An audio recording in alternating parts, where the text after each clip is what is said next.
दोस्तों गर्मियों का जो ये मौसम होता है ना, इसमें जो भी ये कच्चे आम आते हैं, जो कैरी आती है ना, उसकी जो आम की लौंजी बनती है उसकी बात ही कुछ और है। मैंने जो ये रेसिपी बनाई है इसमें बहुत ध्यान दिया है दोस्तों कि गर्मी में ये आपको खाने में तो बहुत ही अच्छी लगेगी, लेकिन ये आपके शरीर को भी ठंडा रखेगी दोस्तों। वो कैसे, आप इस वीडियो में देखना।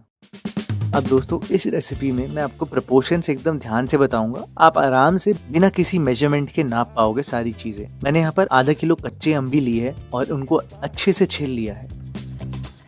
छीलने के बाद आप ऐसे बीच में से काटोगे तो गुठली आपकी बहुत आराम से निकल जाती है। बस चाकू से आपने हल्का सा स्क्रैप करना है और आप ये देखो आराम से बाहर आ जाती है। अच्छा दोस्तों, काटने का जो तरीका है ना, ये आप ध्यान से देखना। आप चाहो तो आप उसको ऐसे काट सकते हो, लेकिन मैं ऐसा आपको बिल्कुल भी सजेस्ट नहीं करूंगा। मैं आपको ये बोलूंगा कि हमेशा जो अम्बी है आप उसको अंदर से काटना, इस तरीके से। ऐसा मैं क्यों बोल रहा हूँ तो दोस्तों आप ये ध्यान से देखो। काटने के बाद जो सेंटर वाला पार्ट है वो पतला है और जो पीछे वाला पार्ट है वो मोटा है। ऐसे काटने से आपकी जो कैरी है उसको पकाते वक्त सपोर्ट मिलेगा। वो पकते हुए पिसेगी नहीं, थोड़ी खड़ी भी रहेगी। वैसे कई लोग अम्बी को थोड़ा बड़ा बड़ा भी काटते हैं, एकदम पतला पतला भी काटते हैं। वो आपके ऊपर है। अगर साइज बहुत बड़ा होगा तो अम्बी को गलने में थोड़ा सा टाइम लगेगा दोस्तों, बस इस बात का आप ध्यान देना। पकाना तो बहुत सिंपल है दोस्तों, 5 मिनट में आराम से लौंजी बनकर रेडी हो जाती है। आप बस तेल लेना पैन में, गरम गरम तेल में आप इसी सीक्वेंस में डालना सारी चीजें। सबसे पहले हींग डालना, उसके बाद आपने जीरा डालना है और फिर सौंफ। सौंफ की तासीर ठंडी होती है दोस्तों, तो आप सौंफ थोड़ी ज्यादा ही डालना। और उसके साथ साथ मैंने सरसों यहीं पर डाली है। इन सारी चीजों को आप थोड़ा सा पका लेना ताकि ये अपना फ्लेवर छोड़े।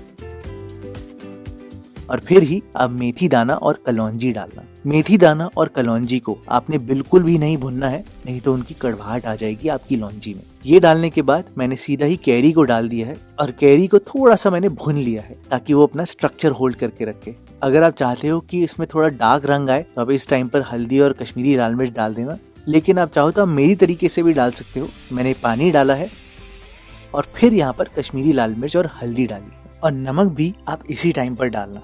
हाँ, लेकिन थोड़ा सा नाप के डालना, क्योंकि एंड में हम चाट मसाला और काला नमक डालेंगे तो नमक की क्वांटिटी बिल्कुल भी ज्यादा नहीं होनी चाहिए। अच्छे से मिलाकर अब आपको ढककर पकाना है। अब सवाल ये आता है कि दोस्तों इसमें पानी कितना डालना है। दोस्तों जितनी आपने कैरी ली है उतना ही आपने पानी डालना है। तो मैंने यहाँ पर आधा किलो कैरी ली है तो इसलिए मैंने यहाँ पर आधा लीटर ही पानी डाला है। सबके घर में 1 लीटर वाली बोतल होती ही है, वही बोतल का आपने यूज करना है। तो अगर आप 1 किलो अम्बी का बना रहे हो तो आप 1 लीटर पानी डालना, आधा किलो कर रहे हो तो आधी बोतल डालना। आप ढक कर इसको 3 से 4 मिनट ही पकने देना, ज्यादा बिल्कुल मत पकाना। ज्यादा पका दोगे तो ये पेस्ट बन जाएगा और लौंजी का टेक्सचर नहीं आएगा। 3 से 4 मिनट में आराम से सारी अम्बी पक जाती है। और अगर मैं आपको खोल के दिखाऊं 3 से 4 मिनट बाद, तो आप देखो कि जो कैरी है वो ट्रांसलूसेंट हो गई है, तो इसका मतलब वो अच्छे से पक गई है। और मैं आपको फोक से भी दिखा देता हूँ कि एकदम सॉफ्ट है। तो बस ये राइट स्टेज है दोस्तों कि हम यहाँ पर मीठा करने वाली चीज डालें। मैं दोस्तों यहाँ पर जानबूझकर धागे वाली मिश्री का इस्तेमाल कर रहा हूँ। ऐसा क्यों? क्योंकि मिश्री की जो तासीर होती है वो ठंडी होती है दोस्तों, गर्मी में आपके शरीर को ठंडक देगी। अगर आप गुड़ का इस्तेमाल करते हो तो मैं आपको बता दूं कि गुड़ की जो तासीर होती है वो गर्म होती है। अगर आप चीनी का इस्तेमाल करते हो तो वो आपकी चॉइस है, आप कर सकते हो बिल्कुल। ये मैं आपको रेकमेंड नहीं करूंगा। और इस रेसिपी में मैंने आधा किलो कैरी के लिए 250 ग्राम मिश्री का इस्तेमाल किया है। अगर आप गुड़ का इस्तेमाल कर रहे हो तो 250 ग्राम में ही आपका काम हो जाएगा, लेकिन अगर आप चीनी यूज करने वाले हो तो आप 200 ग्राम तक करना, क्योंकि चीनी थोड़ी सी मीठी होती है। मिश्री को डालने से पहले आप मिक्सी में एक बार चला जरूर लेना या कूट लेना, ताकि वो आराम से आपकी लौंजी में घुल जाए और आपको दिक्कत बिल्कुल भी ना आए। बस पीसने के बाद आपने सीधा ही इसको पैन में ट्रांसफर कर देना है और थोड़ी देर ही पकाना है दोस्तों, ज्यादा देर मत पकाना। जैसे ही सारी मिश्री मिल जाएगी ना, आप यहाँ पर काला नमक, चाट मसाला और गरम मसाला डाल देना और इसको अच्छे से मिला लेना।